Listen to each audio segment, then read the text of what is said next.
Terima kasih pemirsa, Anda masih bersama kami di Semangat Siang Indonesia. Indonesia harus semangat. Semakin semangat karena tema kali ini pemirsa, tema yang sedang viral adalah kelompok Flat Earther atau pendukung bumi itu datar, pendukung teori bumi datar ini akan menggelar perjalanan ke ujung dunia tahun ini.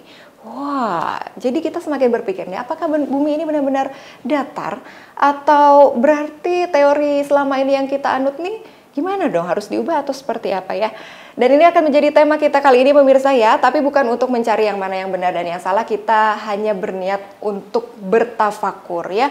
Sebagai umat muslim ini sudah seharusnya memikirkan segala gejala-gejala alam yang terjadi, fungsinya adalah untuk semakin mengagumi ciptaan Allah Subhanahu wa Ta'ala. Nah, jadi fungsinya bertafakur alam itu apa? Kita simak dulu yuk feature berikut ini. Sahabat semangat, salah satu dinamika dunia internet adalah munculnya paham atau teori bumi datar atau flat earth. Kepercayaan bumi datar ini memperoleh popularitas dengan pernyataan bahwa semua yang kita pelajari di sekolah-sekolah bahwa bentuk bumi adalah bulat hanyalah buah dari konspirasi dan bertentangan dengan logika atau penglihatan. Sebagian dari penganut paham bumi datar ini juga mengacu kepada Al-Quran yang menurut mereka juga menyatakan bahwa bentuk bumi adalah datar. Di dalam Al-Quran, Allah menggunakan beberapa kata yang diartikan sebagai hamparan. Hamparan bagi kita adalah sesuatu yang datar. Jadi, bentuk bumi adalah datar, bukan bulat. Demikianlah argumen mereka yang mempercayai faham bumi datar ini. Benarkah kesimpulan tersebut? Tunggu dulu sahabat. Berbagai pilihan kata hamparan yang digunakan oleh Allah di berbagai ayat Al-Quran lebih menekankan penampakan dan fungsi bumi bagi kehidupan manusia. Bagi kita, manusia yang ukurannya teramat mungil dibandingkan dengan bumi yang sangat luas, bahwa muka bumi ini tampak seperti hamparan. Banyak dataran yang luas di mana sebagian kecilnya ditempati oleh gunung-gunung, dan lebih banyak lagi lautan yang luas terhampar di depan mata kita. Beragam gejala alam memancing manusia untuk berpikir. Memikirkan dalam ajaran Islam disebut dengan tafakur. Dengan tafakur alam, manusia mudah sekali terpukau dengan keindahan alam.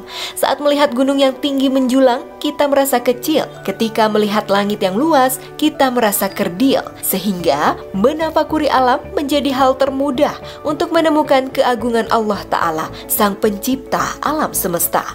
Nah, seperti itu. Untuk lebih jauh membahas soal perdebatan yang namanya bumi datar atau bumi bulat ini pemirsa, sudah hadir bersama kami melalui sambungan telekonferensi ada Ustadz Herika Muhammad Taki. Assalamualaikum Ustadz. Waalaikumsalam warahmatullahi wabarakatuh. Sehat Pak Ustadz ya? Alhamdulillah. Pak Ustadz, ini sedang ramai beda pendapat terhadap penafsiran kata hamparan di dalam Al-Quran. Ini mendorong teori bumi datar nih Pak Ustadz.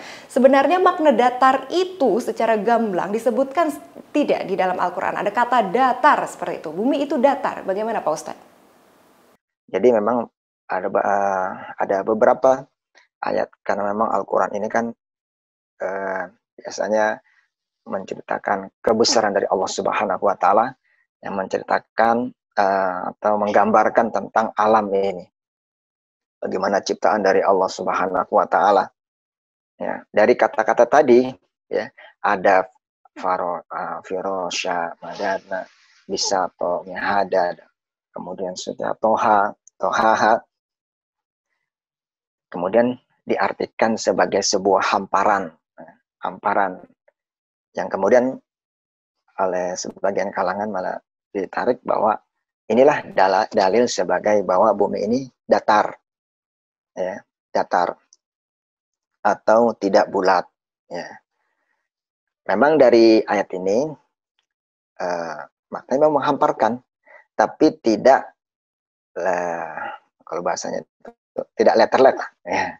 Tidak letterlek itu berarti dia itu adalah datar, itu tidak letterlek datar. Kalau datar sendiri di dalam bahasa Arab itu kan misalnya sawi atau al-mustafi, itu yang benar-benar letterleknya datar gitu. Kalau ini adalah sebagai sebuah menghamparkan. Jadi di sini sebenarnya lebih ke arah menekankan kepada fungsi bumi, ya, dan bagi kehidupan manusia. Ya, jadi bumi ini dihamparkan, kemudian karena memang manusia ini kan kalau lihat dari alam raya ini kan kecil. Jadi dihamparkan sebagai fungsinya kemudian dan di kehidupan lah di situ hidup ya, apakah manusia atau juga makhluk-makhluk Allah yang lainnya. Jadi arahnya lebih ke arah sana. Sebenarnya kenapa sih kita harus mendebatkan teori-teori ini, Pak Ustadz? Apakah sifat manusia yang selalu bersemangat atau haus ilmu itu diperbolehkan dalam Islam? Ya memang sifat manusia ya, sifat manusia itu selalu ada rasa ingin tahu. Kemudian dari ingin tahu itu bersemangat untuk mencari tahu itu. Ya. Kemudian dengan semangatnya ini terkadang ada yang wajar, terkadang juga ada yang berlebihan, ya, melampaui batas. Nah, bagaimana Islam ini? Ya. Jadi di sini sebenarnya berbicara juga masalah ini kan adalah sebuah cerminan dari akhlak sebenarnya ini akhlak, ya. Akhlak dari manusia itu juga, dan jadi akhlak itu yang akan namanya ini ya, karena kan semangat ya boleh itu sebagai sebuah sikap dan tindakan dan sebagainya. Nah, kalau kita tarik bagi kita sebagai seorang muslim berarti adalah sebuah akhlak.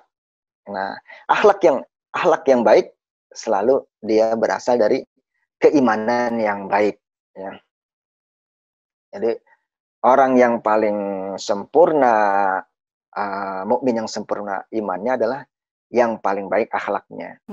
Baik, kita simpan dulu bahasan tentang sifat manusia itu ya Pak Ustadz. Tapi bagaimana yang namanya tafakur dalam Islam bisa menengahi antara ilmu pengetahuan dan teknologi atau iptek versus logika penglihatan perasaan? Kita analogikan bahwa kaum flat earther ini kaum yang lebih membesarkan logika penglihatan perasaannya gitu dibandingkan dengan kaum globe earther yang lebih membawa fakta-fakta ilmiah yang sudah terbukti lebih banyak gitu. Dalam Islam sendiri sebenarnya ilmu pengetahuan itu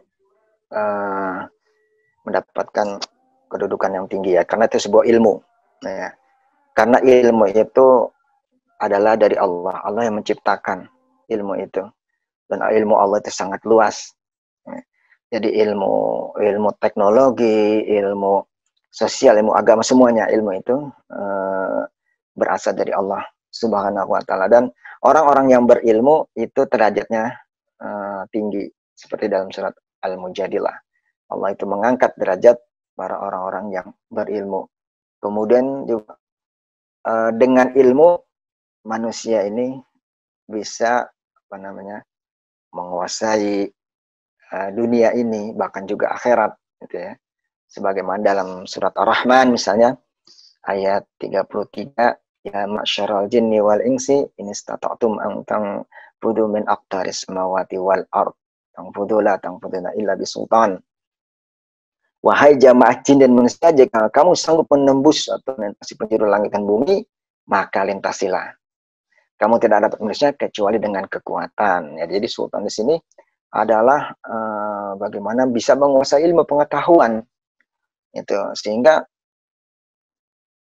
umat muslim ini dipacu untuk bisa menguasai teknologi ya dalam segala hal, karena pada hakikatnya jadi ilmu itu berasal dari Allah Subhanahu wa Ta'ala. Sekarang siapa yang dekat dengan kepada Allah, ya Allah akan memberikan ilmunya. Jadi kita dekat kepada Allah, Allah akan memberikan ilmunya. Dan ilmu yang diberikan Allah Subhanahu wa Ta'ala akan mendekatkan diri kepada hambanya. Jadi inilah yang kemudian menciptakan iman, kemudian takwa, dengan diwujudnya dengan ibadah kepada Allah Subhanahu wa Ta'ala. Itu ilmu yang diharapkan ya, diterapkan oleh para hamba-hambanya. Baik, kita akan lanjutkan perbincangan yang seru sekali ini ya Pak Ustadz ya, tapi usai jeda berikut ya pemirsa, tetap bersama kami di Semangat Siang Indonesia, Indonesia harus semangat.